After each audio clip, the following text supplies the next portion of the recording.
Di dunia modern ini, pajak adalah bagian dari kehidupan. Namun sedikit orang benar-benar memahami asal-usulnya dan bagaimana pajak berkembang menjadi sesuatu yang berbeda dari tujuan awalnya. Bab 4 dari Rich Dad, Poor Dad membuka satu kenyataan pahit. Masyarakat biasa membayar pajak, orang kaya mengelola pajak, dan perusahaan menjadi alat utama untuk melakukannya. Pada awal sejarah, pajak bukan ditujukan untuk masyarakat biasa. Pajak diciptakan dengan sebuah janji yang terdengar baik. Pajak hanya akan diberlakukan untuk orang kaya, agar beban negara lebih ringan.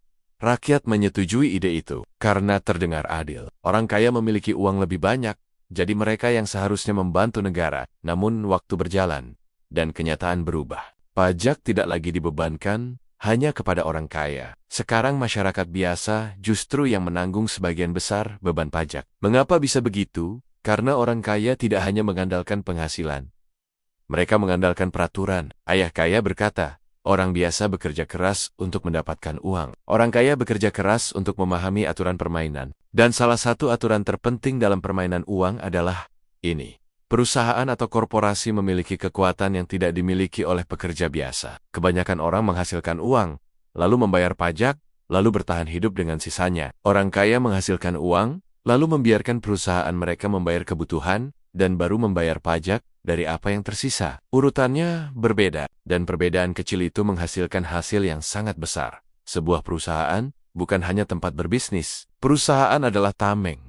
Perusahaan adalah kendaraan. Perusahaan adalah pelindung. Lewat perusahaan, orang kaya bisa mengurangi beban pajak secara legal, melindungi aset pribadi, mengembangkan bisnis tanpa takut kehilangan kekayaan pribadi, menggunakan biaya perusahaan untuk kebutuhan operasional, mengatur strategi keuangan dengan fleksibilitas jauh lebih besar. Bagi orang biasa, ini terdengar rumit. Tapi bagi orang kaya, perusahaan adalah alat yang harus dimiliki. Ayah kaya menekankan, jika kamu ingin benar-benar bebas finansial, kamu harus memahami cara kerja perusahaan, walaupun kamu bukan pebisnis besar. Sekolah mengajarkan bagaimana menjadi pegawai, namun sekolah tidak mengajarkan bagaimana pajak bekerja, bagaimana melindungi aset atau bagaimana perusahaan dapat memberi keuntungan finansial. Akibatnya, banyak orang pintar secara akademis, tetapi tidak memiliki pengetahuan yang membuat mereka kuat secara finansial. Pengetahuan tentang pajak dan korporasi adalah pengetahuan yang membedakan orang kaya dan masyarakat biasa. Pelajaran terpenting dari bab 4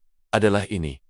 Orang kaya tidak melawan sistem. Mereka mempelajari sistem dan menggunakannya dengan cerdas. Perusahaan bukan hanya tempat mencari uang. Perusahaan adalah alat yang membantu mereka mengelola pendapatan, mengurangi pajak, dan memperkuat aset. Orang kaya menggunakan perusahaan untuk membangun kekayaan. Orang biasa hanya bekerja untuk gaji. Bab 4 mengajarkan bahwa dunia keuangan memiliki aturan. Jika kamu tidak mempelajari aturan itu, kamu akan selalu berada di sisi yang kalah. Namun jika kamu memahami cara sistem bekerja, kamu bisa menggunakannya untuk melindungi dan memperbesar kekayaanmu, bahkan tanpa harus menjadi miliarder. Kekuatan bukan terletak pada uang yang kamu punya, tetapi pada pemahaman tentang bagaimana uang bergerak di dunia nyata. Terima kasih telah mendengarkan narasi ini di Kata Kita. Jangan lewatkan bab 5, yang akan semakin membuka mata tentang cara orang kaya berpikir dan bertindak. Sampai jumpa di cerita berikutnya.